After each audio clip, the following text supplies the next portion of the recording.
excusas verdes y otras verdades incómodas. En este episodio especial de Estamos dispersos, respondemos esas preguntas comunes y escurridizas que todos nos hemos hecho sobre el ambiente. Tiramos de la mesa frases como mi acción no hace la diferencia. Con sinceridad, desarmamos mitos, frases de pasillo y excusas frecuentes, como para que lo cuentes en la próxima charla con un café. Desde los residuos hasta el ruido. Porque entender bien es el primer paso para actuar mejor y dejar de repetir lo que todos dicen sin saber si es cierto, para que tus decisiones diarias no se queden en el aire. ¿Por qué necesitamos soltar esas creencias sobre el ambiente? Porque esas ideas que repetimos como loritos, como que nuestras acciones no hacen la diferencia, que todo depende de las grandes empresas o que eso siempre ha sido así, nos paralizan, nos hacen sentir que no vale la pena cambiar, que nada de lo que hagamos suma. Y eso es precisamente lo que más contamina, la indiferencia. Salir de esas creencias es abrir espacios a una conciencia más honesta, más realista y más poderosa. Piénsalo así, cuando realmente captamos que nuestras decisiones diarias, esas que a veces nos parecen tan insignificantes, tienen en realidad un eco en todo lo que nos rodea, es ahí cuando el chip cambia. Dejamos de actuar por culpa o por seguir la moda del momento y empezamos a movernos por verdadera convicción, porque lo sentimos genuinamente. Entonces, ¿qué ganamos cuando nos atrevemos a soltar esas viejas ideas de cómo deberíamos ser o hacer? Primero, conseguimos una mayor coherencia interna. Eso significa que lo que hacemos realmente se alinea con quienes somos y con lo que creemos, dándole un sentido y un propósito a cada paso. Con esa base, también obtenemos una mayor claridad para decidir, lo que nos permite evitar caer en modas pasajeras o en posturas extremas sin ningún criterio propio. Lo más potente es que logramos un impacto real. Esas pequeñas acciones, esas que hacemos diariamente, cuando son constantes y están bien informadas, son las que verdaderamente generan cambios significativos.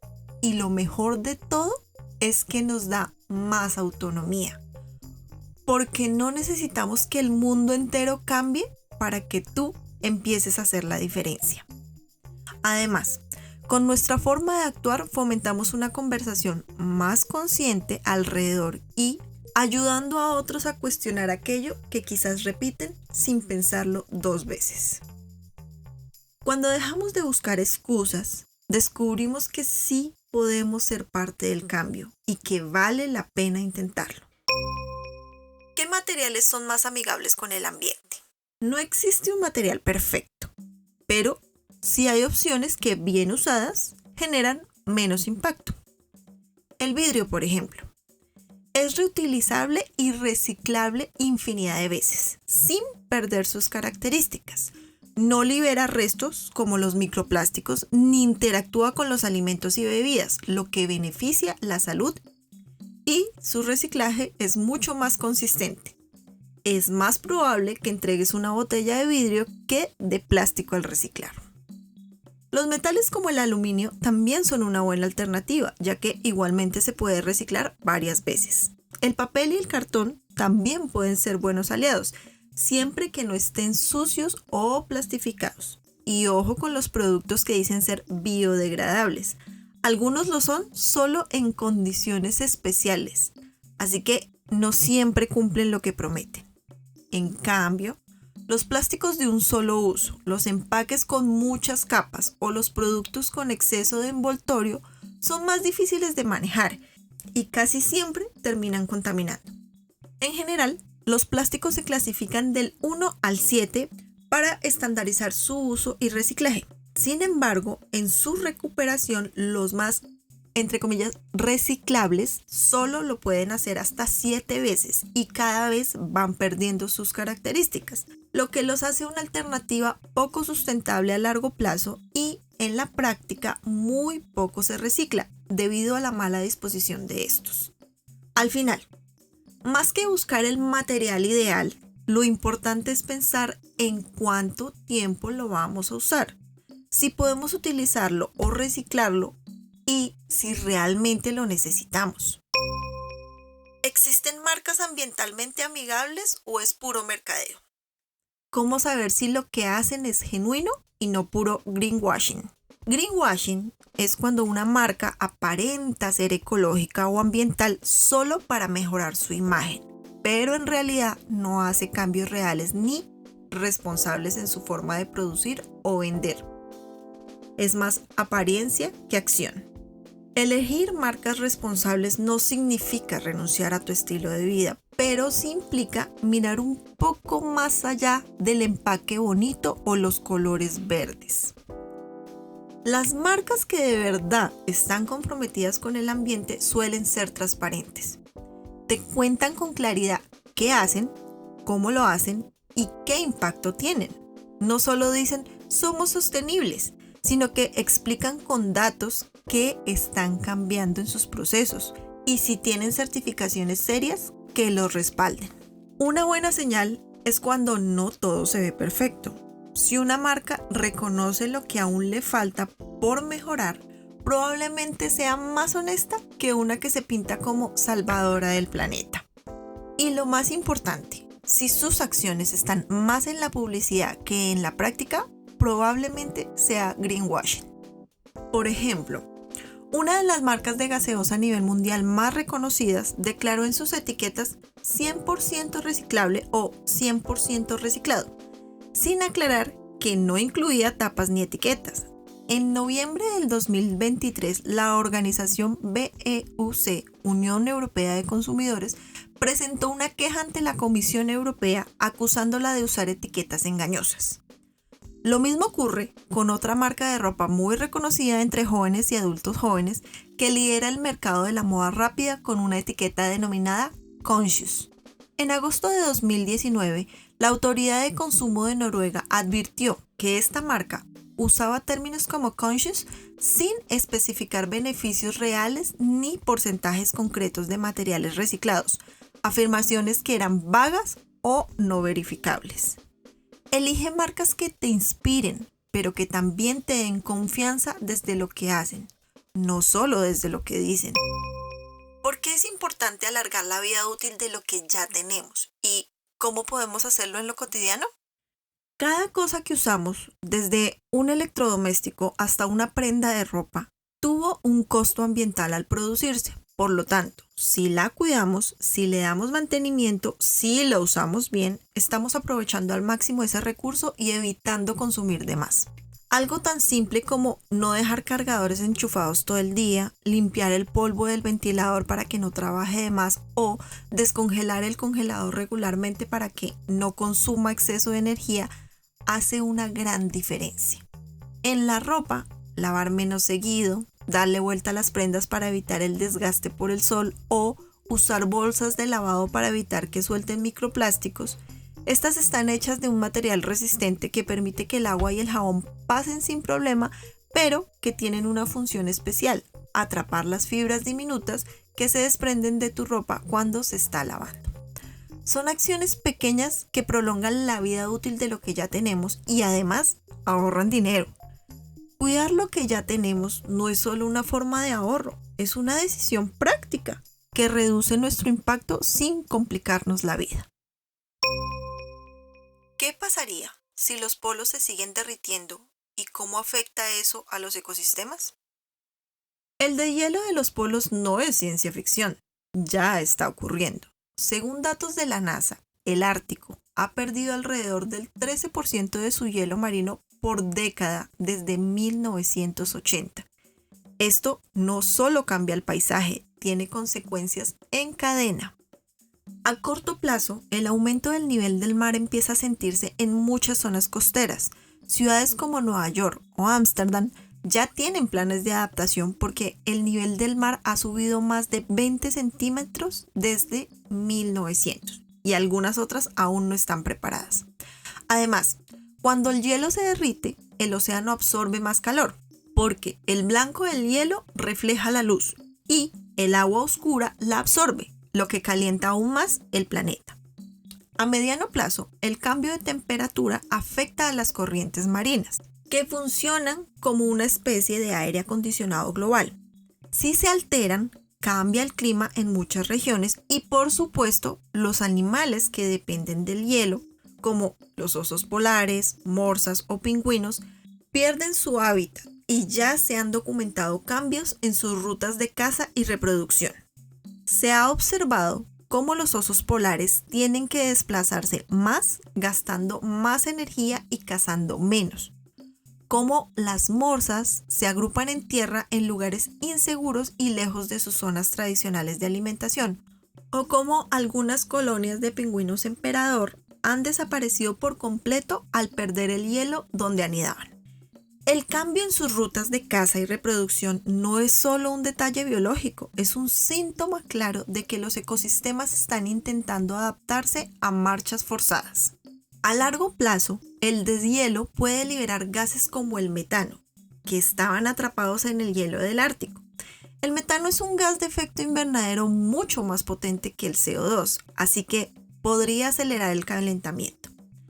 También hay riesgo de que algunas zonas costeras densamente pobladas se vuelvan inhabitables si el aumento del mar continúa.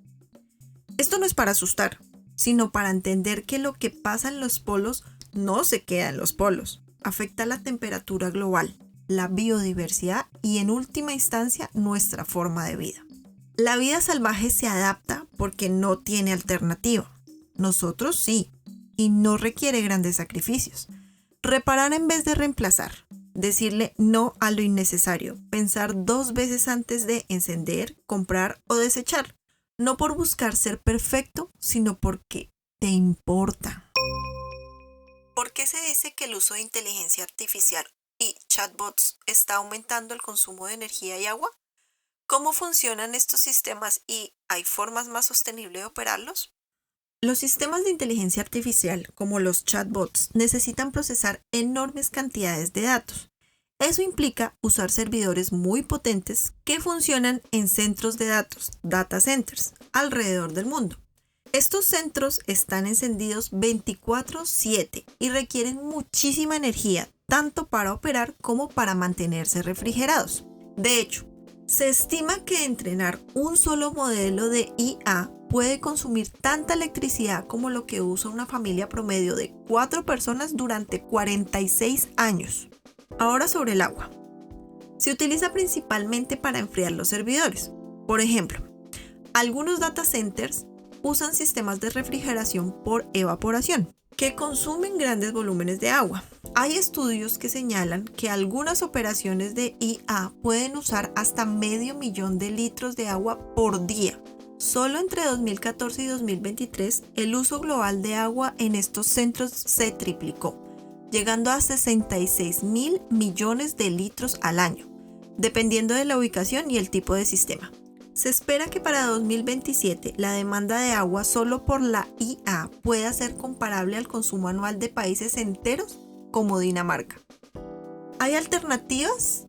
Sí, y muchas empresas ya están trabajando en ello. Se están desarrollando centros de datos que usan refrigeración líquida más eficiente, se ubican en climas fríos para aprovechar la temperatura ambiente o se alimentan con energía renovable.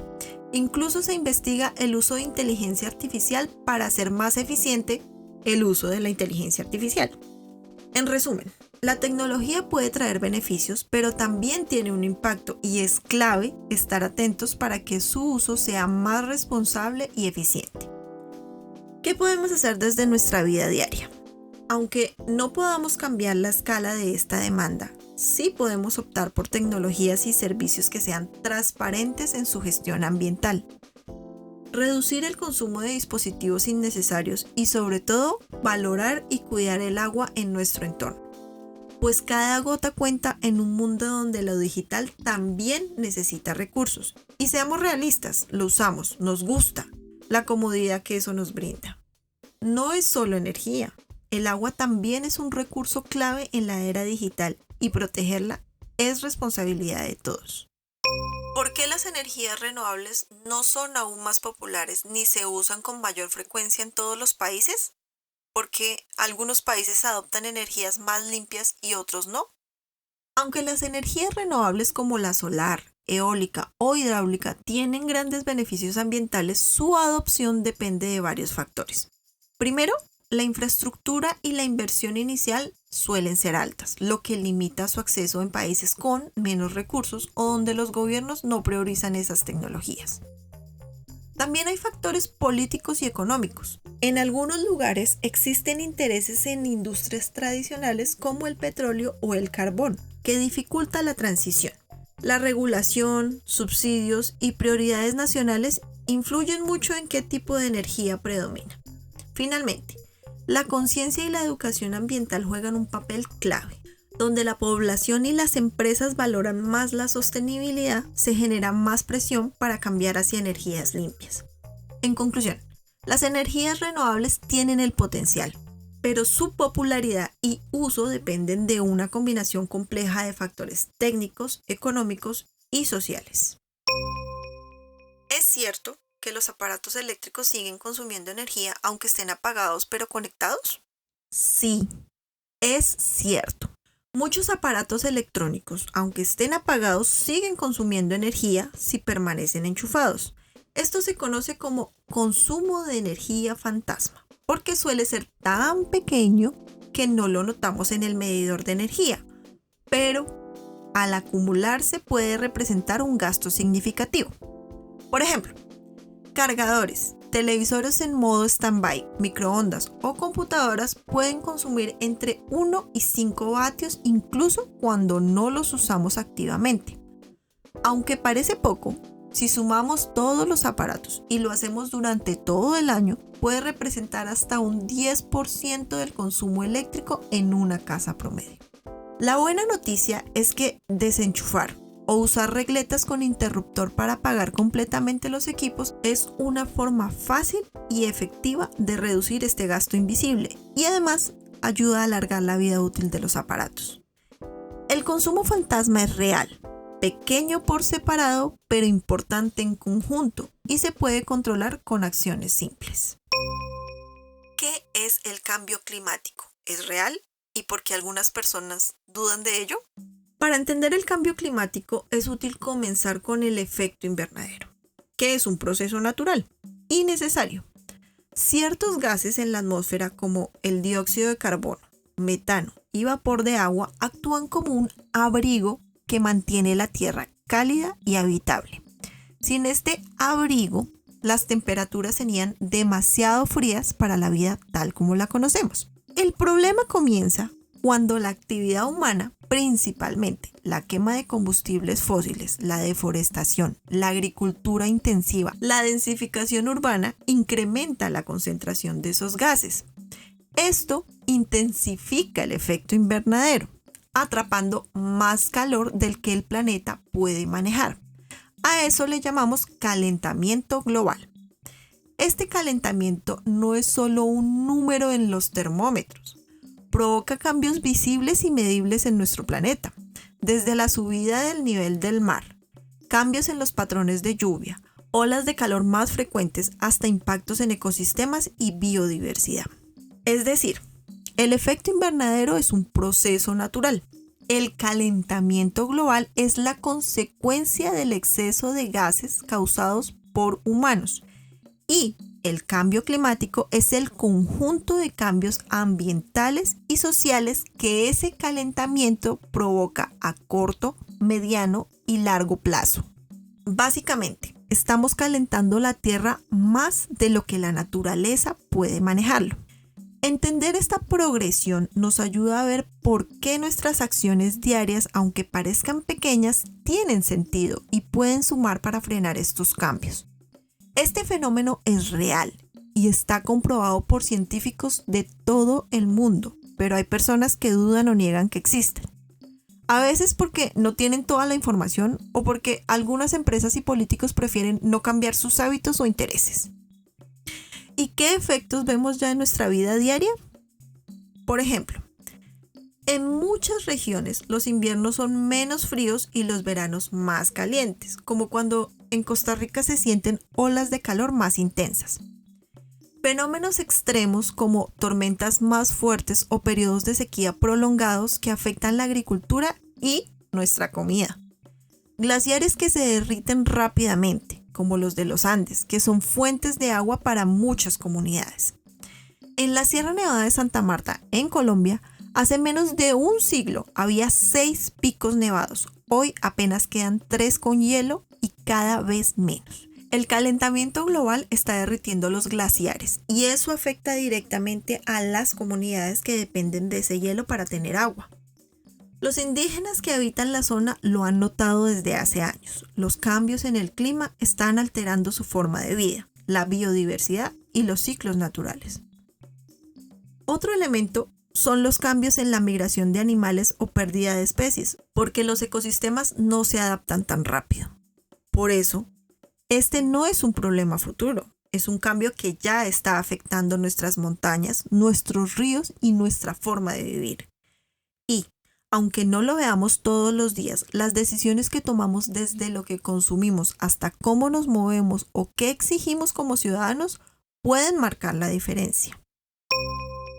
¿Es cierto que cada vez enfrentaremos más racionamientos de agua y energía? ¿Por qué está pasando eso? Sí. En varias regiones es cada vez más probable que se implementen racionamientos o restricciones en el uso del agua y energía. Esto no es solo por la población en general, sino principalmente porque el crecimiento se concentra en zonas urbanas donde la demanda es muy alta y la infraestructura a veces no da abasto. Además, el cambio climático está afectando los patrones naturales del agua, provocando sequías más frecuentes y periodos de lluvia irregulares, lo que disminuye la disponibilidad de agua para consumo, agricultura e industria. En cuanto a la energía, aunque la tecnología y la eficiencia han mejorado, el aumento en el uso de dispositivos, la electrificación del transporte y la industria generan una demanda constante que desafía la capacidad de suministro, especialmente en sistemas que aún dependen de fuentes no renovables. Por eso, gestionar mejor y usar con conciencia el agua y la energía es fundamental para asegurar que todos podamos tener acceso sostenible en el futuro. ¿Qué más podemos hacer para contribuir con pequeñas acciones al cuidado del medio ambiente? Además de las acciones que hemos comentado en nuestros anteriores capítulos y en este, podemos pensar en detalles que no siempre consideramos pero que tienen impacto real. Aprender a leer etiquetas, conocer la procedencia de los productos y optar por aquellos que realmente practican la sostenibilidad, evitando caer en el greenwashing. Además, apoyar iniciativas locales y comunitarias, participar en grupos de limpieza, huertos urbanos o proyectos de conservación en tu barrio o ciudad. Otro aspecto es exigir transparencia y responsabilidad. Como consumidores podemos preguntar e instar a empresas y autoridades que actúen con compromiso ambiental, haciendo valer nuestro poder. A su vez, reducir el desperdicio alimentario, planificando mejor las compras, aprovechando sobras y compostando los residuos orgánicos en casa. Del mismo modo, cambiar hábitos digitales, reducir el uso innecesario de datos y energía en dispositivos y apoyar o preferir el uso de plataformas que usan energía renovable. Luego, fomentar la educación ambiental en nuestro círculo cercano. Compartir información y motivar a familiares, amigos y compañeros a involucrarse, porque la cultura ambiental crece cuando la transmitimos. Estas acciones pueden parecer pequeñas, pero crean una cadena de impacto que trasciende nuestras casas y ayuda a construir un futuro más consciente. No sabemos qué tan lejos llegará ese impacto. Vale la pena. No se trata de ser perfectos, ni esperar a que otros cambien primero. Salir de las creencias que nos frenan significa tomar decisiones conscientes, informadas y reales, día a día. Cada acción, por pequeña que parezca, suma y construye un cambio hacia un ambiente más sano.